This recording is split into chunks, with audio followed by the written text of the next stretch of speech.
نحمدہ و نصلی علی رسولہ الکریم۔ ایک سوال لاہور سے ہمارے پاس ہے کہ نبی کریم علیہ السلام کا سب سے پہلے کلمہ کس نے پڑھا؟ اب کچھ لوگ ہیں وہ بیان کرتے ہیں کہ سیدنا صدیق اکبر رضی اللہ تعالیٰ عنہ نے سب سے پہلے کلمہ پڑھا، کچھ لوگ کہتے ہیں مولا علی پاک نے۔ تو اس حوالے سے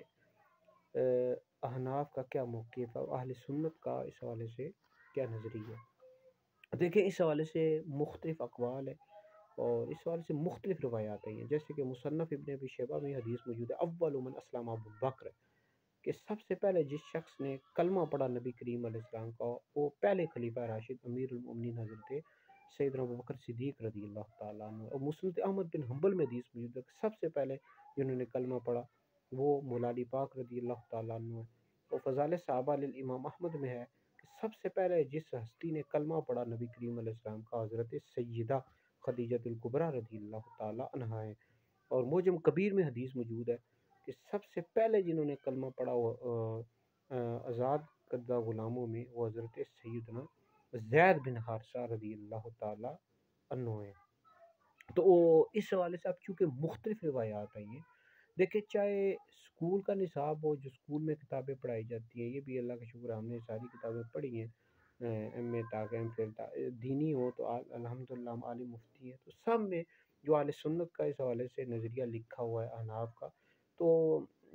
ہم نے اس حوالے سے ہمارے بزرگوں نے، ہمارے اکابر علماء نے اس حوالے سے تطبیق دی ہے۔ اب تطبیق کس طرح دی ہے کہ مردوں میں سب سے پہلے جنہوں نے کلمہ پڑھا نبی کریم علیہ السلام کا وہ ابوبکر صدیق رضی اللہ تعالیٰ عنہ سب سے پہلے، کیونکہ اس وقت جو ابوبکر صدیق رضی اللہ تعالیٰ عنہ تھے ان کی عمر مبارک 38 سال تھی،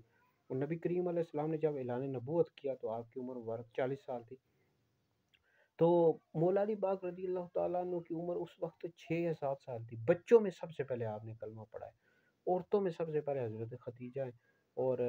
آزاد کردہ غلاموں میں سب سے پہلے جن نے کلمہ پڑھا وہ حضرت سیدنا زید بن حارثہ ہیں، اور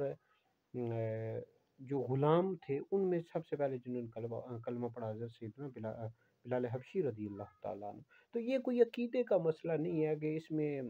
بحث کرنی چاہیے بہت زیادہ، اس میں ہمارے علماء نے تطبیق دی ہے کہ مردوں میں سب سے پہلے سیدنا صدیق اکبر ہیں، بچوں میں سب سے پہلے حضرت مولا علی ہیں، عورتوں میں حضرت خدیجہ ہے رضی اللہ تعالیٰ عنہم اجمعین۔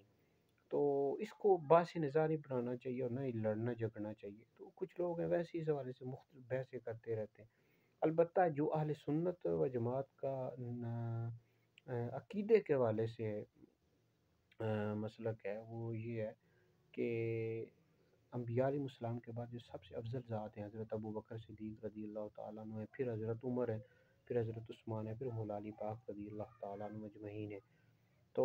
جو شخص اب مولا علی پاک کو حضرت ابوبکر صدیق حضرت عمر سے افضل بتائے، ایسا شخص گمراہ بددین اور اہل سنت و جماعت سے خارج ہے۔